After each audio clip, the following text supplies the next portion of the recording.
கிஷோர் வழி தெரியாமல் லூனா மலைகளுக்கு இடையே தவித்து கொண்டிருந்த நிதியுடன் பயணம் செய்யத் தொடங்கினான். ஒரு கட்டத்தில் இருண்டு போய்விட்டது. அந்த நேரத்தில் நிதி நெருப்பு உருவாக்கியிருந்தாள். நிதி தன்னுடைய சொந்த வாழ்க்கை கதையை கிஷோரிடம் பகிர்ந்து கொண்டாள். கிஷோருக்கு அது ரொம்பவே உணர்ச்சிகரமாக இருந்தது.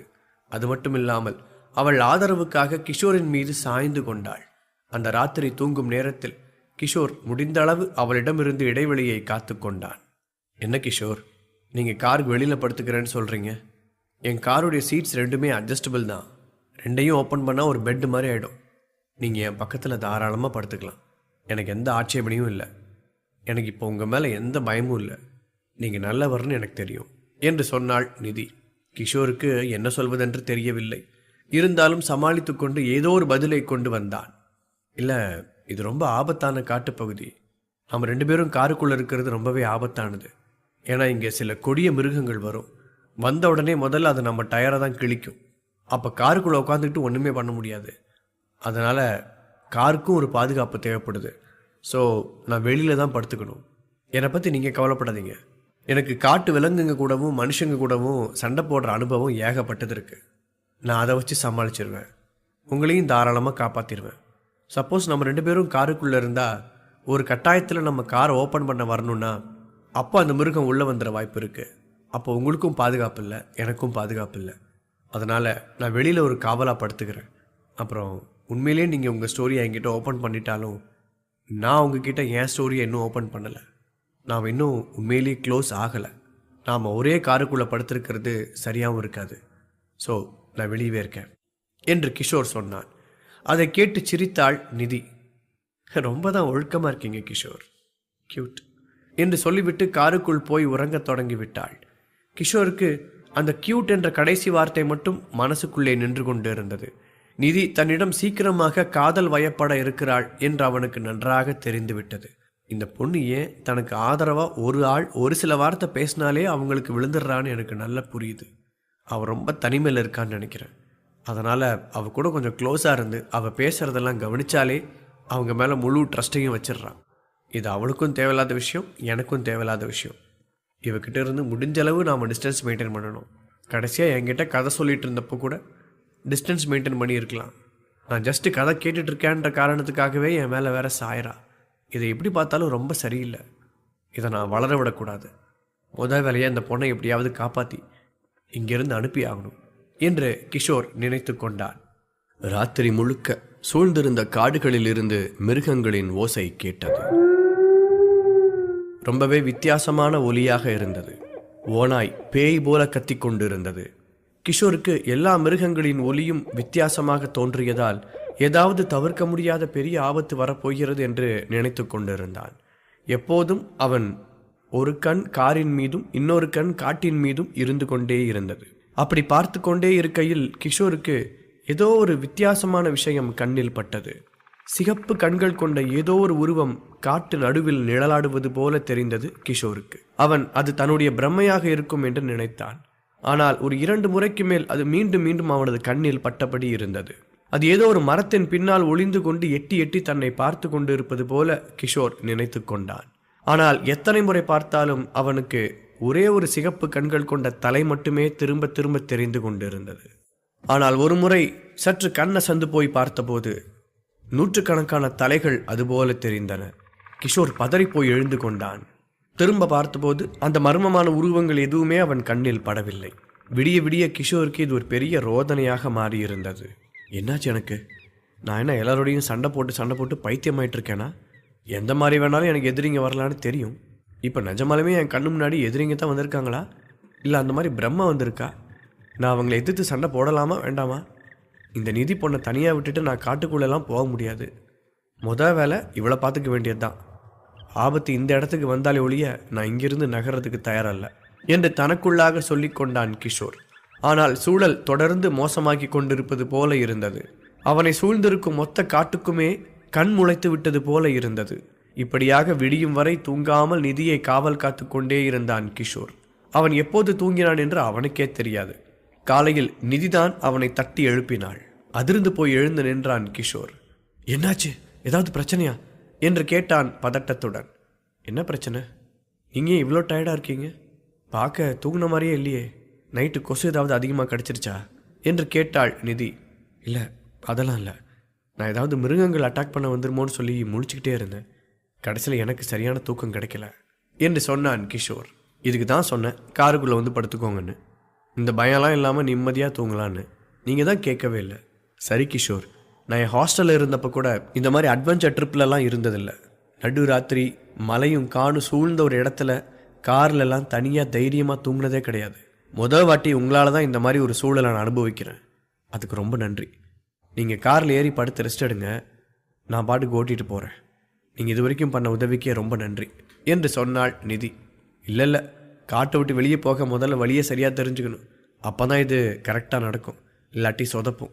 நீங்கள் கொஞ்ச நேரம் இங்கே வெயிட் பண்ணுங்கள், இங்கேருந்து எப்படி வெளியே போக வழி கிடைக்கிதுன்னு நான் இன்னொரு வாட்டி பார்த்துட்டு வந்துடுறேன் என்று சொல்லிவிட்டு வேகமாக மலைப்பாங்கான இடத்தில் ஏற ஆரம்பித்தான் கிஷோர். ஆனால் நிதி கிஷோரின் போக்கை பார்த்து ரொம்பவே வியந்து போனாள். கிஷோர் நேற்று சீக்கிரமாக மலை உச்சிக்கு போய் வந்ததாக சொன்னபோது அவளால் அதை நம்ப முடியவில்லை. ஆனால் இப்போது அவள் அதை கண்கூடாக பார்த்தாள். கிஷோர் மிகவும் வேகமாக கடினமான மலைச்சரிவில் ஏறி முன்னேறியதை பார்த்து அவள் உறைந்து போனாள். ஒரு மனிதன் ஏறுவது போல கூட அது இல்லை. ஒரு ரோபோ தடையேதும் இல்லாமல் மலை ஏறுவது போல அது தோற்றமளித்தது. மலை உச்சியில் நின்று கொண்ட கிஷோர் சுற்றியிருக்கும் பாதைகளையெல்லாம் பார்த்தான். அவனுக்கு அது ரொம்பவே அதிர்ச்சியை கொடுத்தது. என்ன நடக்குதுங்க? நேற்று தான் இந்த மலை உச்சியில் நான் ஏறி பார்த்தேன். நேற்று பாதைகளெல்லாம் வேற மாதிரி தெரிஞ்சுது. ஆனால் இப்போ என்னாச்சு? எல்லாமே தலைகீழாக இருக்குது. நேற்று பார்த்த மாதிரி எனக்கு சுத்தமாக இல்லையே. ஒருவேளை நேற்று இருட்டுனதுனால வழியை நான் ரொம்ப தப்பாக புரிஞ்சுக்கிட்டேன்னா? இப்போ சுத்தமாக கன்ஃபியூஸ் ஆகுதே. நேற்றாவது இந்த வழியாக போனால் வெளியே போயிடலான்னு ஒரு ஐடியா கிடச்சிது. பட் இப்போது அப்படி இல்லையே. ரொம்ப ஆழத்தில் மாட்டிக்கிட்டு இருக்கோம் போல். நம்ம லூனா மலை தான் இருக்கிறதுலே ரொம்ப மர்மமான இடம். போகிறதுக்கு ரொம்ப கஷ்டமான பாதைன்னு நினச்சிக்கிட்டு இருந்தேன். ஆனால் இது என்னடானா இன்னும் குழப்பமாக இருக்குது. லூனா மாதிரி இன்னும் ஏதாவது ஒரு கோட்டை இதுக்குள்ளே மறைஞ்சிருக்குமோன்னு வேற பயமாக இருக்குது. ஏன்னா நேற்று காட்டில் என் கண்ணில் பட்ட சில விஷயங்களெல்லாம் அப்படி தான் தோணுச்சு. அது உண்மையிலே மிருகங்களா இல்லை என்னுடைய பிரம்மையான்னு கூட தெரியல. இது சுத்தமாக சரியா படலை என்று சொல்லிக்கொண்டு மலையை விட்டு கீழே இறங்கினான் கிஷோர். அவன் முகத்தில் தெரிந்த ஏமாற்றம் நிதிக்கு அப்பட்டமாக தெரிந்தது. அவனிடம் அது பற்றி விசாரித்தாள். இல்லை நிதி, நேற்று நான் மலையேறி பார்க்கும்போது எனக்கு எந்த வழியாக வெளியே போகிறதுன்னு கிட்டத்தட்ட தெரிஞ்சிருந்தது. ஆனால் இப்போது எனக்கு அதெல்லாம் சுத்தமாக பிடி கிடைக்கல. சுத்தமாக வேற ஒரு இடத்துல இருக்கிற மாதிரி இருக்குது. எனக்கு மலை உச்சியிலிருந்து பார்த்தா வழி கிடைச்சிரும்னு நினச்சேன். ஆனால் இது என்னை ரொம்பவே கன்ஃபியூஸ் பண்ணுது. எனக்கே இந்த இடத்த விட்டு எப்படி வெளியே போகிறதுன்னு தெரியல என்று சொன்னான் கிஷோர். ஆனால் இதை கேட்டு அத்தனையாக அதிர்ச்சியானது போல தெரியவில்லை நிதி. என்ன நிதி, உனக்கெல்லாம் பயமா இல்லையா என்று கேட்டான் கிஷோர். இல்லை கிஷோர், பயமாகவே இல்லை. ஆக்சுவலி நீங்கள் மலை ஏறினதை நான் பார்த்தேன். நேற்று நீங்கள் சொன்னப்போ கூட ஏதோ விளையாட்டுக்கு சொல்கிறீங்க, ஏதோ இல்லாததும் போலாததும் சொல்லி ஒரு இமேஜ் கிரியேட் பண்ண பார்க்குறீங்க அப்படின்னு தான் நினச்சிக்கிட்டு இருந்தேன். ஆனால் இன்றைக்கி நீங்கள் அவ்வளோ வேகமாக மலையேறதை பார்த்து ஒரு பாதுகாப்பான ஆள் கூட தான் இருக்கும்னு சொல்லி எனக்கு ரொம்ப சந்தோஷமாக இருந்தது. இந்த மாதிரி சுச்சுவேஷனில் வழி தப்பி போனால் கிடைக்கவே கிடைக்காத ஒரு துணையாக ஒரு ஆளாக தான் நீங்கள் எனக்கு கிடச்சிருக்கீங்க. அதுவே நல்ல விஷயமாக தான் நான் பார்க்குறேன். இந்த மாதிரி இடத்துல தனியாக மாட்டிக்கிட்டால் தான் பிரச்சனை. கடைசி வரைக்கும் வெளியவே வர முடியாது. நல்ல வேளையாக என் காரில் பெட்ரோல் நிறைய இருக்குது. கொஞ்சம் நல்ல மைலேஜ் கொடுக்குற காராக தான் நான் பயன்படுத்திக்கிட்டு இருக்கேன். இதை வச்சுக்கிட்டு நம்ம தாராளமாக இந்த இடத்த விட்டு வெளியே போயிடலான்னு நம்பலாம். இப்போதைக்கு நம்ம பாசிட்டிவாக நினைக்கிறதுக்கு அந்த ஒரு விஷயந்தான் இருக்குது. அதை நம்ம தாராளமாக நம்புவோம். நீங்கள் மனசு உடைஞ்சு போக வேண்டாம் வழி கிடைக்கலன்னு. ஏன்னா அதை பார்த்து எனக்கும் நம்பிக்கை போயிடும் என்று சொன்னாள் நிதி. நிதி பேசுவதை கேட்டு கிஷோருக்கு ஆச்சரியமாக இருந்தது. நியாயமாக அவள்தான் அதிகமாக பயப்பட்டு இருப்பாள் என்று கிஷோர் நினைத்தான். ஆனால் அவள் கிஷோருக்கு தைரியம் சொல்லக்கூடிய அளவில் இருந்தாள். அது கிஷோருக்கு இன்னும் தெம்பை கொடுத்தது. இருவரும் வாகனத்தை எடுத்துக்கொண்டு அவர்கள் தோன்றிய திசையில் எல்லாம் சென்றார்கள். சில இடங்களில் அவர்கள் அந்த குழப்பமான பாதையை விட்டு வெளியேறிவிட்டது போல தெரிந்தது. ஆனால் சில இடங்களில் அவர்கள் இன்னும் வெளியேறவில்லை என்பது போல ஒரு பிம்பத்தை அளித்தது. சில இடங்களில் ஆட்கள் இருப்பது போல வீடெல்லாம் காணப்பட்டது. உடனடியாக காரை விட்டு இறங்கி அங்கிருக்கும் யாரையாவது பார்த்து வழி கேட்கலாம் என்று போனார்கள் இருவரும். ஆனால் அது பலன் தரவில்லை. அந்த வீடுகளெல்லாம் கைவிடப்பட்டுள்ளது. இப்படி ஒரு வீடல்ல, 2 வீடல்ல, 10க்கும் மேற்பட்ட வீடுகள் காலியாக இருந்தது. அந்த ஒட்டுமொத்த ஊருமே காலி செய்யப்பட்டு போனது போல தோன்றியது. அது எதனால் என்று புரியவில்லை. எனக்கு இது சுத்தமாக புரியல நிதி. வழக்கமாக இந்த மாதிரி சின்ன ஊரில் மக்கள் காலி பண்ணிட்டு போகிறாங்கன்னா அந்த ஊரில் நிலம் விளைச்சல் கொடுக்காமல் இருக்கணும், பஞ்சம் வந்திருக்கணும், இல்லை ஏதாவது ஒரு இயற்கை பேரழிவு வந்திருக்கணும். இல்லை அந்த ஊர் பக்கத்தில் ஏதாவது டேம் கட்டுறான்னு அரசாங்கம் அறிவிச்சிருக்கணும். அந்த மாதிரி ஒரு சுச்சுவேஷனில் தான் ஊரெல்லாம் கைவிட்டுட்டு போவாங்க. ஆனால் இங்கே எல்லா இயற்கை வளமும் இருக்குது. மக்கள் எப்படி இந்த வளமான இடத்த விட்டுட்டு போனாங்கன்னு எனக்கு சுத்தமாக புரியல. இங்கே எல்லா வீடுகளும் கைவிடப்பட்ட மாதிரி இருக்குது. ஆனால் அது ரொம்ப முன்னாடி கைவிடப்பட்ட மாதிரி எனக்கு தெரியல. பல வீடுகள் நான் நினச்சதை விட சுத்தமாக இருக்குது. எல்லாம் ஒரு மாதத்துக்குள்ளே தான் கைவிடப்பட்ட மாதிரி இருக்குது. இந்த இடம் எனக்கு போக போக அதிகமான குழப்பத்தை கொடுத்துக்கிட்டு இருக்கு என்று சொன்னான் கிஷோர். ஐயோ கிஷோர், நீங்கள் சொல்கிறத கேட்டால் எனக்கு ரொம்ப ரொம்ப பயமாக இருக்குது. தயவு செஞ்சு என்னை பயமுறுத்தாதீங்க. நானே கஷ்டப்பட்டு தைரியத்தை வரவழைச்சிக்கிட்டு இருக்கேன். இவ்வளோ கஷ்டப்பட்டு லேட்டாக போய் நான் வீட்டுக்கு சேர்ந்தாலும் எங்கள் அப்பா ரொம்ப அதிகமாக ஆட்டம் போடுவார். இருந்தாலும் அவரை எதிர்த்து சண்டை போட்டு ஜெயிச்சிடலாங்கிற ஒரு மன திடத்தோடு தான் உங்கள் கூட ட்ராவல் பண்ணிக்கிட்டு இருக்கேன். ஆனால் இந்த ட்ராவலில் நீங்கள் என் மனசை நோகடிச்சிருவீங்க போல இருக்கே. ப்ளீஸ் கொஞ்சம் என்னை பயமுறுத்தாமல் இருங்க. உங்களுக்கு உண்மையிலேயே பதட்டாகிற மாதிரி சூழ்நிலை இருந்ததுன்னா அதை உங்கள் மைண்டோடு வச்சுக்கோங்க. என்கிட்ட தயவு செஞ்சு காட்டாதீங்க. ஏன்னா நானும் அப்படி தான் பொய்யான நம்பிக்கையை வளர்த்துக்கிட்டு தைரியத்தோடு இருக்கேன். எனக்கு இங்கே இன்னும் ஒரு நாள் வழி தெரியாமல் சுற்றிக்கிட்டு இருக்கிறதுல விருப்பமே இல்லை. எப்படியாவது இன்றைக்கி இருட்டுறதுக்குள்ளே ஒரு மனுஷனையாவது நாம் பார்த்தே ஆகணும் என்று சொன்னாள் நிதி. உடனடியாக கார் ஏறி இருவரும் புறப்பட்டு போனார்கள்.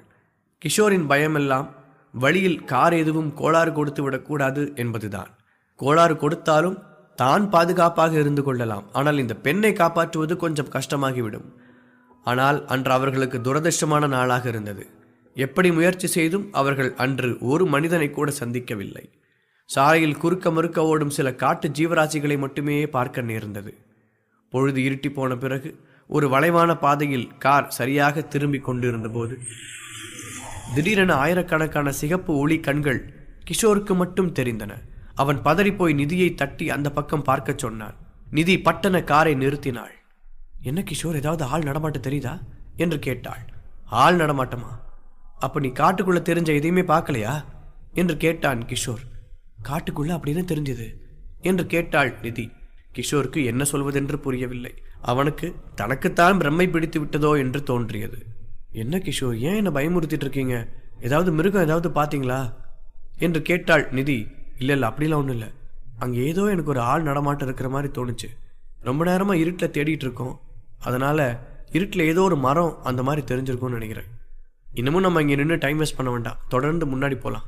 ஏதாவது ஒரு தங்குற இடம் கிடைச்சா நம்ம தப்பிச்சோம். இல்லாட்டி நேற்று மாதிரி ஃபயரை உருவாக்கி அதுக்கு பக்கத்தில் தங்கலாம் என்றான் கிஷோர். ஆனால் இன்னும் 10 வினாடி தூரத்தில் மின்னலும் இடியும் முழங்கும் ஒரு மலை உச்சியில் பசியோடு ஒரு மர்மமான இடம் காத்திருந்தது. கிஷோர் நிதி என்ற பெண்ணுடன் மலையின் மர்மமான வழிகளை கடந்து போய் கொண்டிருந்தான். அவனுக்கு அந்த இடம் மிகவும் புதுமையாக இருந்தது. மேலும் மர்மங்கள் நிறைந்ததாகவும் தோன்றிக் கொண்டிருந்தது. அது மட்டுமில்லாமல் அவன் போகிற வழியில் சிகப்பு நிற கண்கள் கொண்ட ஏதோ நிழல் உருவங்கள் எல்லாம் பார்த்து ரொம்பவே ஆடி போனான். அதை நிதிக்கு சொன்னபோது அவளுக்கு அது என்னவென்று புரியவில்லை. அது மட்டுமில்லாமல் மலை மீது ஏறி நேற்று பார்த்தபோது வேறு மாதிரி இருந்த பாதை இன்று பார்க்கும்போது சுத்தமாக மாறியிருந்ததும் கிஷோருக்கு அதிகமான அதிர்ச்சியை கொடுத்தது. இரவு ஆக ஆக அந்த இடத்தின் மர்மங்கள் கூடிக்கொண்டே போயின. இந்த ராத்திரிக்குள் ஏதோ ஒரு மர்மமான விஷயம் நடக்கப் போகிறது என்பது கிஷோர் முன்கூட்டியே அறிந்திருந்தான். என்ன கிஷோர், ஏன் பேசாமல் வரீங்க? என்கிட்ட ஏதாவது கோவமா? நான் உங்களை முதல்ல காருக்குள்ளே அனுமதிக்காமல் காருக்கு மேலே உட்காந்து ட்ராவல் பண்ணுங்கன்னு சொன்னதுனால ஏதாவது என் மேலே அப்செட்டாக இருக்கீங்களா என்று கேட்டாள் நிதி. இல்லை இல்லை நிதி, எனக்கு இந்த இடம் ரொம்பவே கன்ஃபியூசிங்காக இருக்குது. நான் இங்கே பல வாட்டி வந்து போயிருக்கேன். ஆனால் ஒரு வாட்டி கூட இப்படி சுத்தமாக வழி தெரியாமல் மாட்டிக்கிட்டது கிடையாது. பட் இந்த வாட்டி இவ்வளோ கன்ஃபியூசிங்காக இருக்குது. எனக்கு வழி ஒரு வாட்டி பார்த்தா மனசில் ஆணி அடித்த மாதிரி நிற்கும். ஆனால் நேற்று பார்த்தது ஒன்றா இருக்குது, இன்றைக்கி பார்க்குறது வேறு ஒன்றா இருக்குது. அது எப்படி நடக்க முடியும்னு நான் யோசிச்சுக்கிட்டு இருக்கேன் என்றான் கிஷோர். அதெல்லாம் நீங்கள் எதுக்கு போட்டு குழப்பிக்கிட்டு இருக்கீங்க? இந்த மாதிரி தப்பெல்லாம் நடக்கிறது தான். இப்போ எனக்கு அந்த அளவுக்குலாம் பயமாக இல்லை. நல்ல வேலையாக நீங்கள் கிடச்சிட்டீங்க. நீங்கள் இல்லாமல் நான் தனியாக இந்த பாதையில் போயிருந்தேன்னா எவ்வளோ பதட்டமாக இருப்பேன்னு இப்போ நினச்சாலும் பயமாக இருக்குது. இந்த மாதிரி சின்ன தப்பெல்லாம் எப்போவும் நடக்கிறதான கிஷோர். ஒரு வாட்டி நமக்கு பார்த்தா ஒரு மாதிரி தெரியும், இன்னொரு வாட்டி பார்த்தா வேறு மாதிரி தெரியும். ஸோ அதெல்லாம் நீங்கள் சீரியஸாக எடுத்துக்க வேண்டாம். நாம் 2 பேரும் சேர்ந்து எப்படியாவது நாளைக்கு இந்த இடத்த விட்டு வெளியே போகிறதுக்கு ஐடியா கண்டுபிடிச்சிருவோம். எனக்கு ஏன் ஒரு விஷயம் ரொம்ப பதட்டமாக இருக்குன்னா, இவ்வளோ பெரிய இடத்துல ஒரு வீடு கூட இல்லைங்கிறது தான். சாரி வீடு இல்லைன்னு சொல்லலை, வீடு எல்லாம் இருக்குது, ஆனால் காலியாக இருக்குது. அது இன்னும் எனக்கு அதிக பயத்தை கொடுக்குது. எதுக்காக இந்த மக்கள் இந்த வீடெல்லாம் காலி பண்ணிட்டு போகணும்? அப்படி என்ன இங்கே நடந்தது என்று சொன்னாள் நிதி. ஆமாம் நிதி, நானும் அதைத்தான் யோசிச்சுட்டு இருக்கேன். எப்படி இந்த வீடெல்லாம் காலியாக இருக்க முடியும்? கண்டிப்பாக இந்த ஊரில் ஏதோ பயங்கரமான ஒரு ஆபத்தில் மக்கள் மாட்டி இருந்திருக்கணும். ஏதோ ஒரு பிரச்சனை அவங்களுக்கு நடந்திருக்கணும். அதனால தான் இப்படி காலியாக இருக்குது என்று சொன்னான் கிஷோர். ஐயோ என்ன கிஷோர், இவ்வளோ பெரிய குண்டை தூக்கி போடுற? நானே கஷ்டப்பட்டு என் பதட்டத்தை காட்டாமல் உன்னை தைரியப்படுத்த கதை சொல்லிக்கிட்டு இருக்கேன். நீ என்னடானா சின்னதாக ஒரு விஷயத்தை விட்டு பெருசாக பண்ணிக்கிட்டு இருக்க. அப்படிலாம் ஒன்றும் நடந்திருக்காது என்று சொன்னாள் நிதி. இல்லை நிதி, கண்டிப்பாக ஏதாவது நடந்திருக்கணும். இல்லைனா மக்கள் எதுக்காக இப்படி இந்த ஊரை விட்டு மொத்தமாக காலி பண்ணிட்டு போயிருக்கணும்? இங்கே ஒருவேளை விளைச்சல் இல்லாமல் இருந்திருந்தால் தான் அந்த மாதிரிலாம் நடக்கும். இல்லாட்டி யாராவது ஒரு ஆளால் பிரச்சனை இருந்திருக்கலாம். ஆனால் இந்த இடத்த பார்த்தா எனக்கு செழிப்பு இல்லாமல் இருக்கிறதா தெரியலையே. இது ரொம்ப வளமான மண்ணாக இருக்குது. இங்கே நிறைய மரங்கள் செடி கொடிகள் எல்லாம் வளருது. இதை விட வளமான நிலம் வேறு எங்கே கிடைக்கும்னு எனக்கு தெரியல. அப்போது இது கண்டிப்பாக யாரோ ஒரு தனி நபரால் நடத்தப்பட்ட ஒரு பிரச்சனையாக தான் இருக்கும். அவங்க இந்த ஒட்டுமொத்த இடத்தையும் கண்ட்ரோல் எடுத்துக்கிட்டதுனால இங்கே இருக்கிற சராசரி மக்கள் சமாளிக்க முடியாமல் வெளியே போயிருப்பாங்களா இருக்கும் என்று சொன்னான் கிஷோர். கிஷோர், எனக்கு ரொம்ப நேரமாக டவுட் இருந்துக்கிட்டே இருக்குது. நீங்கள் ரைட்டரா என்று கேட்டாள் நிதி. வாவ், எப்படி கரெக்டாக கெஸ் பண்ண நிதி? அவ்வளோ பயங்கரமான ரைட்டர்லாம் இல்லை, இப்போ தான் எழுத ஆரம்பிச்சிருக்கேன். பட் எப்படி உன்னால் கண்டுபிடிக்க முடிஞ்சது என்று கேட்டான் கிஷோர். நிதி சிரித்து கொண்டே சொன்னாள். எப்படி கண்டுபிடிக்காமல் இருக்க முடியும் கிஷோர்? நீங்கள் தான் இஷ்டத்துக்கு கதை அளக்குறீங்களே. சின்னதாக ஒரு விஷயத்தை வச்சுக்கிட்டு இவ்வளோ கதை அளக்க முடியுமா? கலக்குறீங்க. இந்த ஊரில் மக்களே இல்லைங்கிறதுக்கு ஏதாவது ரொம்ப சாதாரணமான காரணம் தான் இருக்க முடியும். நீங்கள் என்னென்னமோ காரணம் சொல்லிட்டு போகிறீங்க. விட்டால் பூதம் வந்துடுச்சு, ஏலியன் வந்துடுச்செல்லாம் சொல்லுவீங்க போல். ப்ளீஸ், ஆனால் இந்த அளவுக்கெல்லாம் பயப்படாதீங்க. கொஞ்சம் வாயை மூடிட்டு வர்றது நல்லது. அப்படி பேச்சு தான் ஆகணும்னு கட்டாயம் இருந்தால் நீங்கள் வேறு ஏதாவது பேசலாம். எனக்கு பாய் ஃப்ரெண்டெல்லாம் இல்லை. நான் பியோர்லி சிங்கிள்.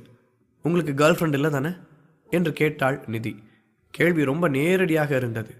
கிஷோர் சற்று அதிர்ந்து போனான். என்னை சிங்கிள்னெல்லாம் நினச்சிடாதீங்க. நான் சுத்தமாக சிங்கிள் இல்லை, நான் கமிட்டட்.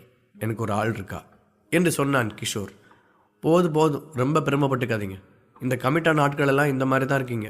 எடுத்த உடனே உங்களுக்கு ஆள் இருக்கிறது ஏதோ பெருமை மாதிரியும், சிங்கிளாக இருக்கிற நாங்கள்லாம் ஒரு ஆளே இல்லைங்கிற மாதிரியும் பேசுகிறீங்க. ஆக்சுவலி இது ஒரு இன்ஃபீரியாரிட்டி காம்ப்ளெக்ஸ் தானே என்று சொன்னாள் நிதி. கிஷோருக்கு சுத்தமாக புரியவில்லை. அவன் எதிர்பார்த்திருந்த பதில் இதுவே கிடையாது.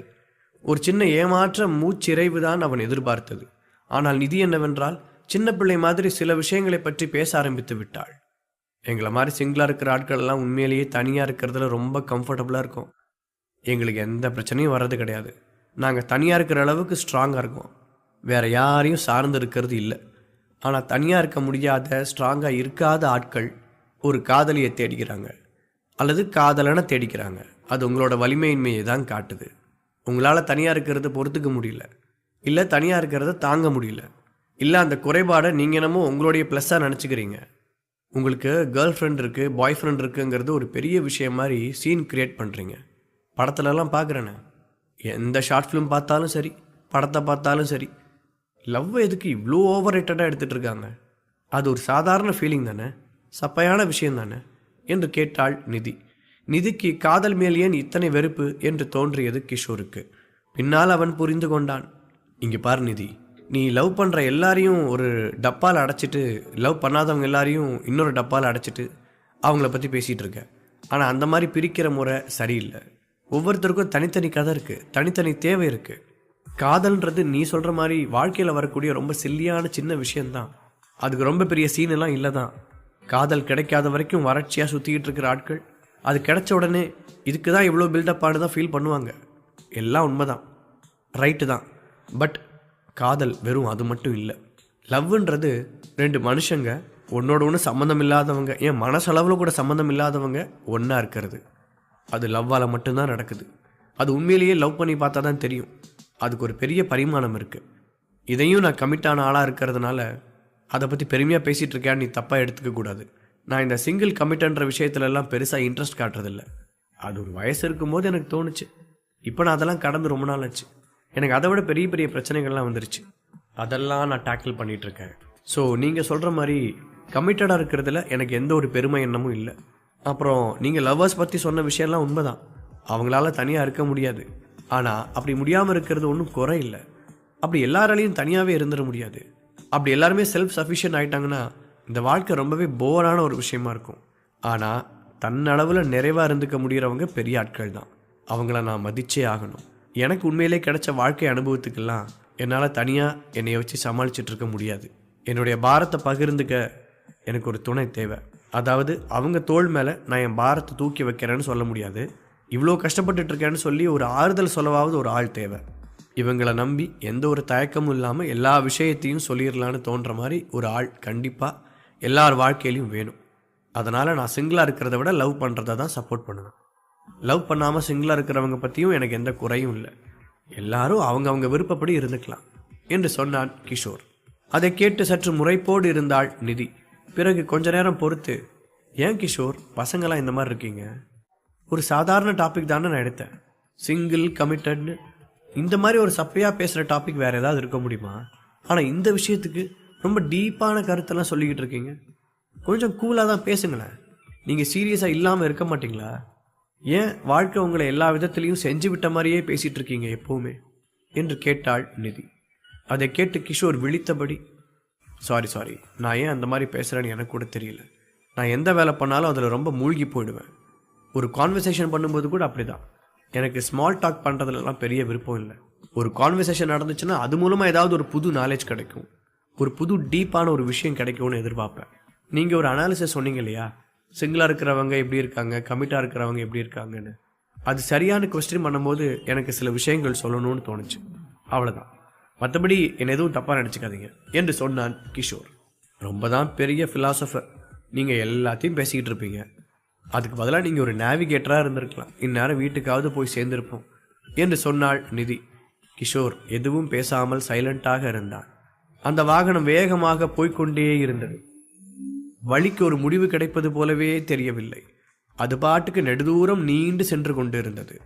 நீங்கள் வீடியோ கேம்லாம் ஆடி இருக்கீங்களா கிஷோர்? பழைய வீடியோ கேம்ஸ் எல்லாம் கேட்கல, புது வீடியோ கேம்ஸ் கேட்குறேன். அதில் நாம் விளையாடிட்டு இருக்கிற பொம்மையை எவ்வளோ தூரம் நடக்க விட்டாலும் அது நடந்து போய்கிட்டே இருக்கும். அதுக்கு ஒரு முடிவே கிடையாது. நிஜமாக நம்ம இந்த உலகத்தில் வாழ்ந்துட்டுருக்கிற மாதிரி கம்ப்யூட்டர் வழியாக வேற ஒரு உலகத்தில் இருந்திருக்கிற மாதிரியே இருக்கும். இப்போ நாம் போயிட்டுருக்கிற ரூட்டும் எனக்கு அதே மாதிரி தான் தோணுது. போக போக அது பாடு வந்துக்கிட்டே இருக்குது, முடியறதாவே இல்லை. ஏதோ கேமுக்குள்ளே இருக்கிற மாதிரியே இருக்குது என்று சொன்னாள் நிதி. நான் சொல்கிறது உங்களுக்கு ஸ்ட்ரேஞ்சாக இருக்கலாம், ஆனால் எனக்கு கூட அப்படி தான் தோணுது. நாம் ஏதோ ஒரு கேமுக்குள்ளே மாட்டிக்கிட்ட மாதிரி வெளியே வர முடியாத மாதிரி இருக்குது. இன்னும் எவ்வளோ தூரத்துக்கு இந்த பாதை நீண்டுக்கிட்டே போகும்? எங்கேயாவது வழி இல்லாமல் நின்று போகிற மாதிரி தடை ஏதாவது வருதா? ஒரு முட்டு சந்து ஏதாவது வருதா? எதுவுமே வரல. காட்டுக்குள்ளே இந்த ரோடு பாட்டுக்கு போய்கிட்டே இருக்குது. வேறு தெரிகிற சின்ன ரோடெல்லாம் பெருசாக ஒரு லொக்கேஷனுக்கு போய் சேர்ற மாதிரியே தெரியல. அப்புறம் அது வழியாக நம்ம காரையும் எடுத்துகிட்டு போக முடியாது. ஆனால் இந்த ரோடு முடிவில்லாமல் எங்கேயோ போய்கிட்டு இருக்கு. அப்புறம் இந்த ரோடு ஏதோ புதுசாக போட்ட மாதிரி ரொம்ப கண்ணங்கரையேன்னு இருக்குது. நான் நினச்சேன், எனக்கு தெரிஞ்ச சில பேர் இந்த மலை பக்கத்தில் இருக்காங்க. இங்கே இருக்கிறதுலே ரொம்ப பணக்காரங்க அவங்க தான் இந்த ரோடெல்லாம் போட்டிருக்கணும்னு நினச்சேன். அப்படி அவங்க இதெல்லாம் உருவாக்கி இருந்தால் அவங்க வீட்டுக்காவது இந்த வழி நம்மளை அங்கே கூட்டிகிட்டு போகணுமே. ஆனால் போகலையே. அவங்க வீட்டுக்கும் இல்லாமல் இந்த ஊரை விட்டு வெளியே கூட்டிகிட்டு போகாமல் ரெண்டுக்கு நடுவில் ஏதோ ஒரு இடத்துல இந்த ரோடு நம்மளை கூட்டிகிட்டு போயிட்டுருக்கிற மாதிரி எனக்கு தோணுது. ஆனால் போய் சேரக்கூடிய இடம் ஆபத்தானதை மட்டும் இருக்கக்கூடாதுன்னு நான் கடவுளை வேண்டிக்கிறேன் என்று சொன்னான் கிஷோர். அவன் சொல்லி முடித்ததுமே கார் கண்ணாடியில் நிறைய நீர் துளிகள் விழ ஆரம்பித்தன. கொஞ்ச நேரத்தில் அது பெருமழை துளிகளாக மாறின. காருக்கு மேல் பட்ட நீர் துளிகளின் சத்தம் ரொம்பவே ஆக்ரோஷமாக இருந்தது. ஐயோ போச்சு, நம்ம சாதாரணமாகவே ராத்திரி இந்த இடத்துல மாட்டிக்கிட்டோம். அதுக்கு மேலே இப்போ மழை வேற வந்துருச்சா, விளங்கிடும். நாம் என்ன நடந்தாலும் சரி, காரை மட்டும் நிறுத்திடவே கூடாது. இந்த இடத்த விட்டு என்ன நடந்தாலும் வெளியே போய் தான் ஆகணும். எனக்கு என்னமோ தப்பு நடக்கிற மாதிரியே தோணிக்கிட்டு இருக்கு என்று சொன்னாள் நிதி. கிஷோரும் நிதி சொன்னதை ஏற்றுக்கொண்டான். விரைவாக காரை ஓட்டி கொண்டு போனார்கள். கார் சரிவான அந்த சாலையில் விளாசி கொண்டு பாய்ந்தது. கிஷோருக்கு மட்டும் அந்த காரில் போவது வித்தியாசமான அனுபவமாக இருந்தது. கார் லேசாக சாய்வது போலவும் வலப்புறம் இடப்புறமாகவும் தொடர்ந்து இடுக்கப்பட்டு கொண்டே இருப்பது போலவும் அவனுக்கு தோன்றிக் கொண்டே இருந்தது. ஆனால் அருகே நிதியை பார்த்தால் அந்த விஷயத்தையெல்லாம் உணர்வது போல தெரியவில்லை. அவள் மும்முரமாக வண்டி ஓட்டி கொண்டிருந்தாள். கிஷோர் தனது சீட் பெல்ட்டை இறுக்கிக் கொண்டு தனக்கு மட்டும்தான் இப்படி தோன்றுகிறதா என்று கொஞ்ச நேரம் யோசித்து பார்த்தான். ஆனால் அது அவனுக்கு மட்டும் தோன்றிய உணர்வுகள் தான் என்று கொஞ்ச நேரத்தில் தெரிந்தது. அவர்கள் போய்கொண்டிருந்த பாதை திடீரென சாய்ந்து விட்டது. அப்படியே அந்த வளைந்த சாலையில் சறுக்கி கொண்டு கார் வட்டமிட்டபடி சுழண்டு கொண்டு போனது. கிஷோருக்கு அதிர்ச்சியாக இருந்தது. அது எப்படி நடந்தது என்று அவனுக்கு புரியவே இல்லை. கார் சுழண்டு சுழண்டு போய் கடைசியாக ஒரு மரத்தின் மீது பட்டென மோதி அந்த பெரும் மரத்தை முட்டியபடி நின்றது. அந்த